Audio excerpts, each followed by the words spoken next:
It all started with regular scam baiting. I am not sure if all viewers here are familiar with it, so I give a short introduction to it. Basically, we so-called scam baiters purposely fall for the scam and call the scammer numbers to waste their time and to annoy them, getting to know information about them, infiltrating them and sharing it on platforms such as scammer.info. It was also scammer.info which I was consulting to find the particular scam call center's number. It was listed as an Apple scam, so I called them and I did the regular scam baiting.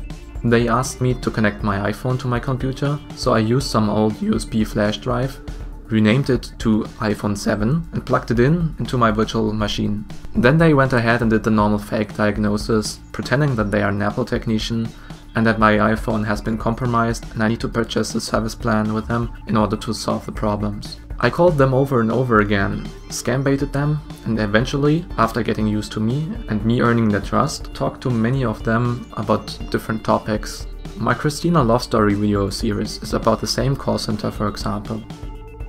Eventually other agents opened up to me and confessed about the scam and the real company name, their company address and boss's name. I also researched about them, grabbing their IP address when they were connected to my virtual machine, looking up the Whois records of their website and many more things. The IP address was finally the key to the real Indian company name. They were using different websites and brand names as disguise for the victims, so that they can shut down one of the brands if it got too bad reputation and just create another website and another brand name to start the whole scam over again. Also, it was harder for the authorities to track them down if all the victims just have a fake website and a fake company name that can vanish at any given time. So the IP address gave away their real Indian company name, Accostings Infotech Private Limited, which is then used to look them up on India's Ministry of Corporate Affairs website. Through that, I saw some registered address, which could potentially be their real office location. Also, the owners of that company were listed there, notably Deepak Verma and Kamal Verma. He'll play an important role later on. I then continued and searched with several of the company's phone numbers on the internet, and I stumbled across one post of an American lady who almost got scammed, but as a result, she posted the phone numbers and all info she had gotten on the Facebook page of a local police station. I was impressed by the information she collected, as she also had multiple phone numbers of the scammers, and I replied on the post with all the info that I have had, including the real Indian company name, Accostings, hoping that the police can use that info and investigate and maybe find the US citizen who's routing the money back to India. It turned out that mentioning the company name Accostings on that post was the best thing that I could have done. I already forgot about the Facebook post when I continued to research about the call center and talk with the employees. But one day I got messaged by Alex Goldman from the podcast Reply All on Gimlet Media. He has been cold called by this call center and decided to track them down for his latest episode. Through one of his sources, he has heard about the name Accostings Infotech, but wasn't sure if it's correct or not, so he decided to message me and to join forces to research more efficiently. In the meantime, I have already made real friends with ex-employees of this call center, so as a group, we discussed many things in a group chat. For example, I learned that they were also running a process targeting British people. Their partner company was Assured Pensions and UK Pensions Reviews, as well as Money Made Simple, redress claims, and Streetwise Marketeer. Interestingly, the same persons always appeared as owners of these companies: Bushra Ashraf, Mohammed Usman Khan, which might be Indian or more likely Pakistani origin, but also David Spink and Taylor Elizabeth Mordy. I tried to reach those two, which are based in the city of Bradford in West Yorkshire, UK. However, initially they declined to comment on the allegations, but I called David recently again, and that's where he answered. It's a maze of companies based in the UK for which Accostings did the call center work on contracts. Needless to say, it was all a scam. That UK process is also what Christina in my video series was talking about. The call center is rather small or medium in terms of employee count. It has approximately 40 to 50 employees with a high fluctuation rate. Another interesting thing Alex found out was that the person who was working as their money mule in Canada, collecting the money, was actually a guy called Francis Seguin, with a company called Econosoft. We know that they are connected because Econosoft is registered as a company in the UK, and you can see Atif Ashraf being one of the owners. Does the name Ashraf ring a bell? Correct, he's also registered with Assured Money, the company that was working with Accostings, so they are all connected.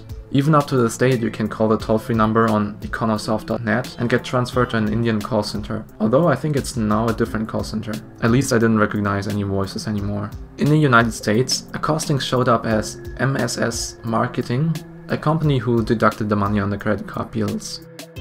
So time to get into more details with Alex Goldman's and PJ Voigt's podcast, Reply All. To all of you who haven't listened to it, spoiler alert, I will be talking about persons and events happening in their podcast, kinda as introduction for my call center visits. Please check out their podcast, it's 2 parts of each like 50 minutes. It's super entertaining and professional produced. Links will be in the description. So to recap it in few sentences, Alex Goldman received a call from Accostings from an agent named Alexander Martin. This here is him, by the way. Even the YouTuber and my buddy ThunderTag was talking to him in one of his videos. So scammer Alexander Martin opened up to Alex Goldman after it was clear that Alex Goldman wouldn't fall for the scam. They talked for a while about video games and such, and then the scammer hung up. Alex Goldman researched a bit and found out about Accostings and Kamal Verma and found his pictures. This is Kamal Verma, the mean looking guy with a leather jacket. Alex Goldman calls Accostings again, and after a long time he reached scammer agent Alexander Martin again. Goldman showed a pic of Kamal on his PC to the scammer, and now one important thing happens.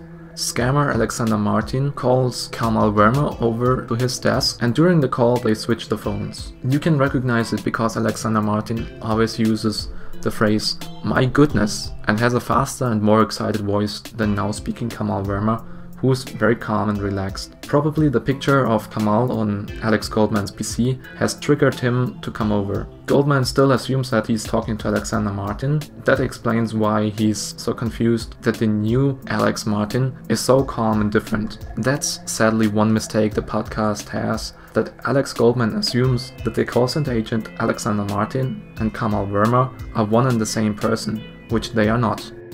Kamal Verma invited Alex and PJ to Delhi to answer some questions. So Alex Goldman and PJ flew to India and met up with Kamal Verma and Deepak, the call center bosses. Not only did they meet with the bosses, but they also went and found the call center location and went inside of the building right in front of the office door.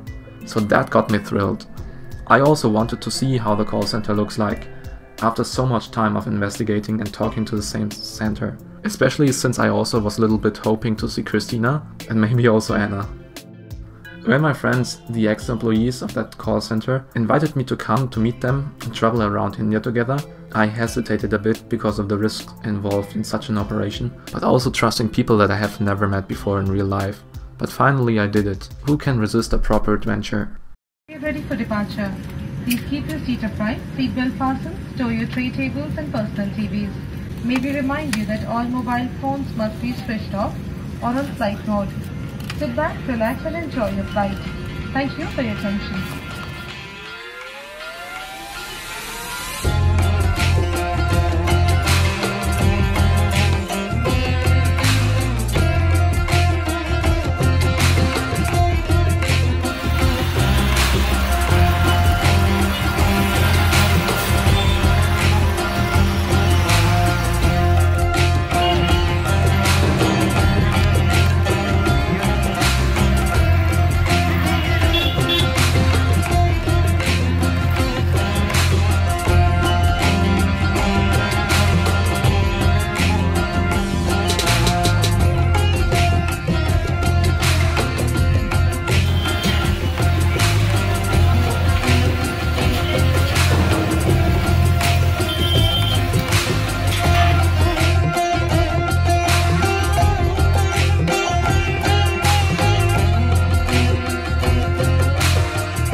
So after arriving at my friend's place in Delhi, obviously huge thanks to them. I can't say it often enough. It's always a big pleasure to be with them. And we had to prepare for going to Accostings. I wrote some kind of greetings card letter. I wanted to drop that letter in front of their office or somehow make them see that letter so that they know that I also was there, following Alex Goldman in his task. We initially planned to go to the office in the afternoon, when they wouldn't be in the office yet. But remember, due to this time zone difference, in India it's night when in the US it's daytime. So they are working at night to target US citizens. But since we were a bit late, we arrived in Punjabi Bagh in the evening times, when it was already running and the agents are inside the call center scamming the victims. The area itself is a pretty good one as far as I heard. Punjabi Bagh is a West Delhi locality and there are many shops and businesses in Club Road. Unlike in Europe, or I guess the United States as well, no matter which time it was, the roads were always quite busy, which was a good thing for us, so my friends wouldn't be recognized that easily. However, they were still very nervous and for obvious reasons.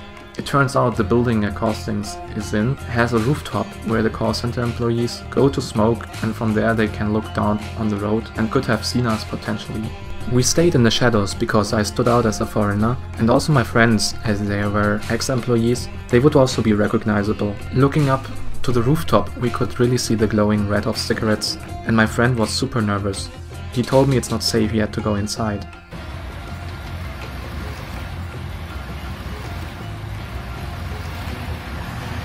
This is Accostings.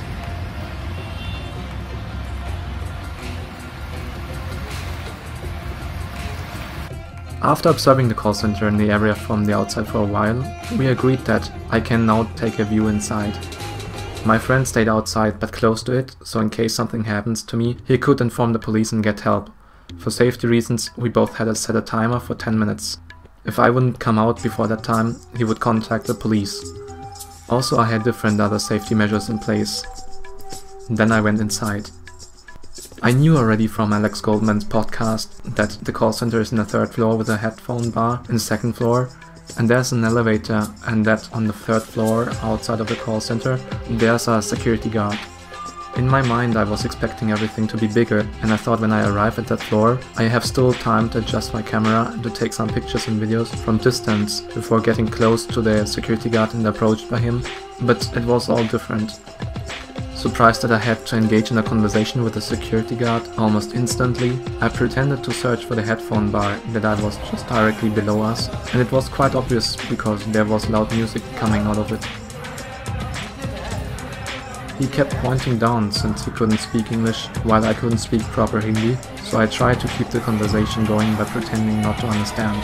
That also gave me the advantage of having more time to look around and also look through the glass door of the office, trying to spot faces that I maybe recognize. I stopped recording because the security guard was pretty close to me and he could have realized that I'm filming him. After a few minutes of conversation, a bunch of people opened the door of the call center from the inside and joined us to light up some cigarettes and to smoke, directly next to me. I could see in their eyes that they were really surprised to see a foreigner here, and they all looked at me in a very suspicious way.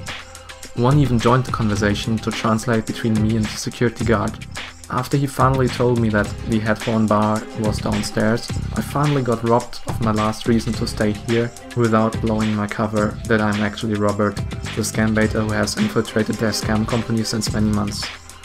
I was heavily outnumbered and I didn't know if their security guard has any type of weapon, and the 10 minutes were almost over, so I retreated.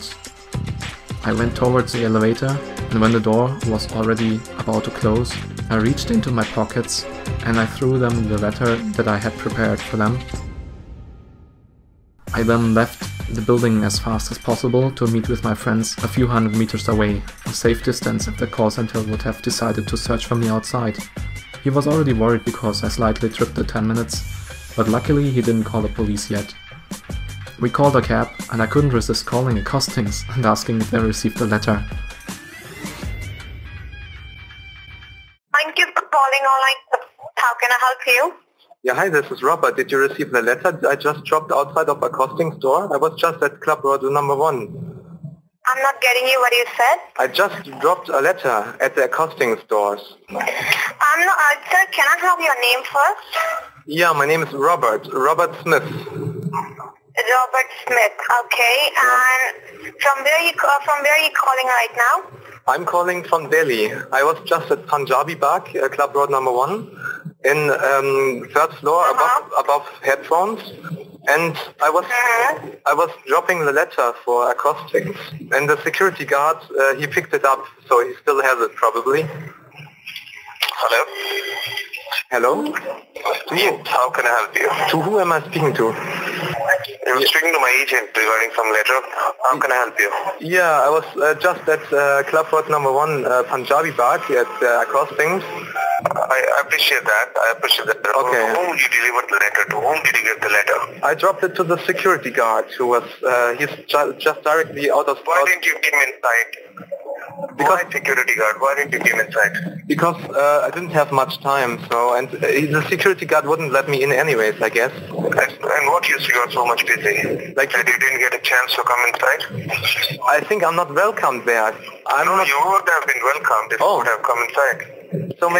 So maybe next time I'll be coming inside, but... When you would like to come? Like, did he deliver it like I told him? I don't think so that you have delivered it properly, because otherwise he would have delivered inside.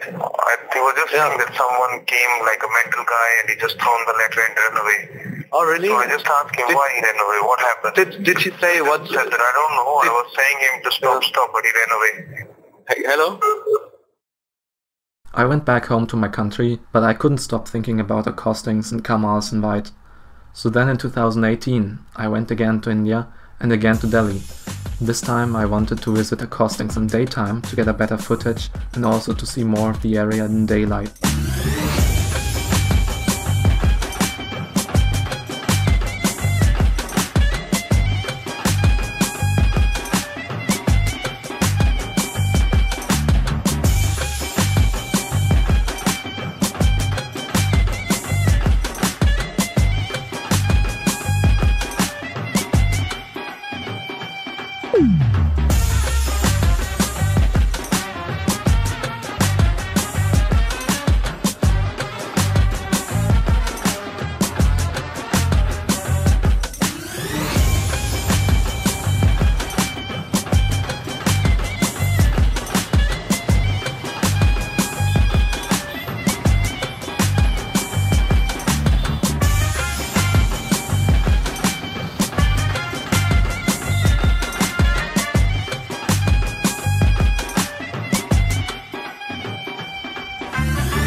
Oh, hi.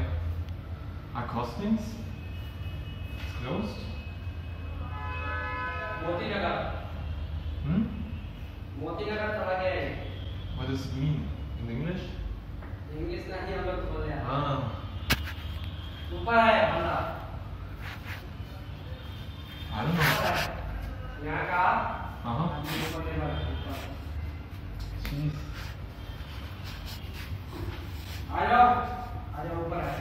Up there? Acha. Yeah.